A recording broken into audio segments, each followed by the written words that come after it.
कुल 15 राज्यों में राज्यसभा के 57 सीटों का चुनाव होना है, लेकिन चर्चा सबसे अधिक बिहार में है। बिहार की चर्चा ने कहीं ना कहीं इस देश में एक अलग तरह की राजनीतिक सोच पैदा कर दी है और ये चर्चा सबसे ज़्यादा आरसीपी सिंह के सीट को लेकर के है। बाकी सब रेगुलर लोग हैं और ये तय माना जा रहा है कि राष्ट्रीय जनता दल ने अपने उम्मीदवार तय कर लिए हैं। भारतीय जनता पार्टी भी अपने उम्मीदवार तय करना चाहती है, लेकिन जिस तरह से नीतीश कुमार चुप्पी साधे हुए हैं, आरसीपी सिंह को लेकर के संशय बना हुआ है, उस अनुसार भारतीय जनता पार्टी भी अपने उम्मीदवार तय नहीं कर पा रही है। इन सारी बातों को लेकर के लालू प्रसाद के बिहार आने, तेजस्वी यादव के बिहार से बाहर होने और इस सब के बीच आरसीपी सिंह का लगातार पटना और दिल्ली का चक्कर लगाना और पटना आने के बाद भी नीतीश कुमार के द्वारा कोई बातचीत नहीं करना और कहीं ना कहीं आरसीपी सिंह का दिल्ली प्रवास में चले जाना इस बात की तरफ इशारा कर रहा है कि सब कुछ ठीक ठाक नहीं है। इस बीच में आपको बता दें कि आरसीपी सिंह को लेकर के काफ़ी लंबे समय से पार्टी के भीतर दो खेमे चल रहे हैं। एक खेमा जो आरसीपी सिंह के साथ है लेकिन खुल करके नहीं आ रहा था, लेकिन अब वो खेमा खुल करके आरसीपी सिंह के सामने आ गया है और यही वो कारण है जिसको लेकर के कहीं ना कहीं नीतीश कुमार की तकलीफ़ें बढ़ने वाली हैं। आपको बता दें कि आरसीपी खेमे ने नीतीश कुमार को भारी टेंशन दे दिया है और ये टेंशन इस बात को लेकर के है कि उन्हीं के पार्टी के प्रवक्ता प्रगति मेहता ने साफ तरीके से आरसीपी सिंह को लेकर के कई बातें कह दी हैं। उनका सीधे तौर पे मानना है कि जदयू नेता और केंद्रीय मंत्री आरसीपी सिंह को राज्यसभा का टिकट मिलेगा। इस सवाल के जवाब में उनका अभी भी स्पष्ट तो नहीं है, लेकिन कहना उनका है कि टिकट पार्टी देगी ज़रूर।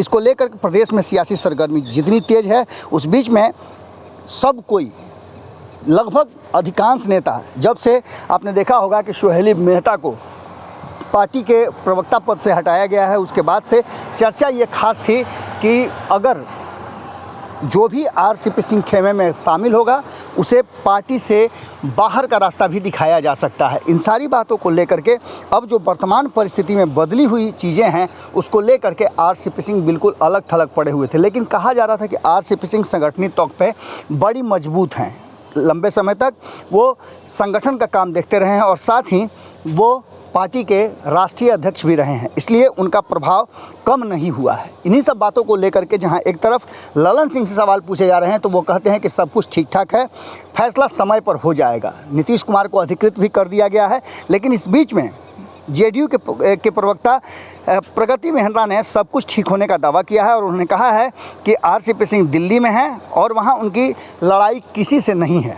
सीधी तौर पे केंद्रीय इस्पात मंत्री और जदयू के वरिष्ठ नेता आरसीपी सिंह के अचानक पटना से दिल्ली जाने को लेकर के राजनीतिक गलियारे में चर्चा तेज हो गई थी, लेकिन इन सब पर विराम लगाते हुए प्रगति मेहता ने कहा है कि सब कुछ ठीक ठाक है। आरसीपी ने मीडिया के भी सवालों का जवाब नहीं दिया था और सिर्फ हाथ जोड़ करके आगे निकल गए थे।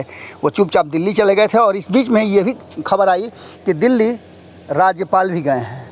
इन्हीं सब के बीच में कहीं ना कहीं भारतीय जनता पार्टी के लिए भी पेशोपेश की स्थिति है, जिस तरह से नीतीश कुमार चुप्पी साधे हुए हैं। अब इन सब के बीच में नीतीश कुमार ने 1 तारीख को सर्वदलीय बैठक भी बुला ली है जातीय जनगणना को लेकर के और बिहार की 5 सीटों पर राज्यसभा चुनाव को लेकर के 2 सीटें भाजपा, 2 सीट राजद और 1 सीट जदयू को मिलना है। इन सब में सबसे ज़्यादा अगर चर्चा किसी बात की है तो वो है आरसीपी सिंह के सीट को लेकर के। आरसीपी को लेकर के अभी भी अंतिम फैसला आना बाकी है, लेकिन आरसीपी गुट जितना ज़्यादा सक्रिय हो गया है उसको देख करके साफ लग रहा है कि कहीं ना कहीं जनता दल यूनाइटेड के भीतर नीतीश कुमार के लिए मुश्किलें बढ़ने वाली हैं और ये मुश्किल कहीं ना कहीं आरसीपी खेमे से उठ रही है और ऐसी स्थिति में पार्टी में अगर कोई बड़ा विद्रोह हो जाए तो यह अतिशयोक्ति नहीं होगी। जुड़े रहिएगा भारत लाइव के साथ, खबरों का सिलसिला लगातार जारी है। बहुत बहुत धन्यवाद, नमस्कार।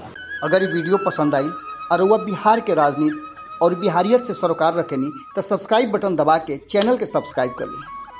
ओजे एगो घंटी बा, ओकरा बटन दबा देला से कुल सटीक और मारक खबर रुआ मुफ्त में मिल जाई। अगर रुआ पत्रकारिता के हमनी के नया प्रयोग में सहयोग कर चाहतानी तो ज्वाइन बटन दबा दी। पेटीएम नंबर नोट कर ली 9386816700। धन्यवाद।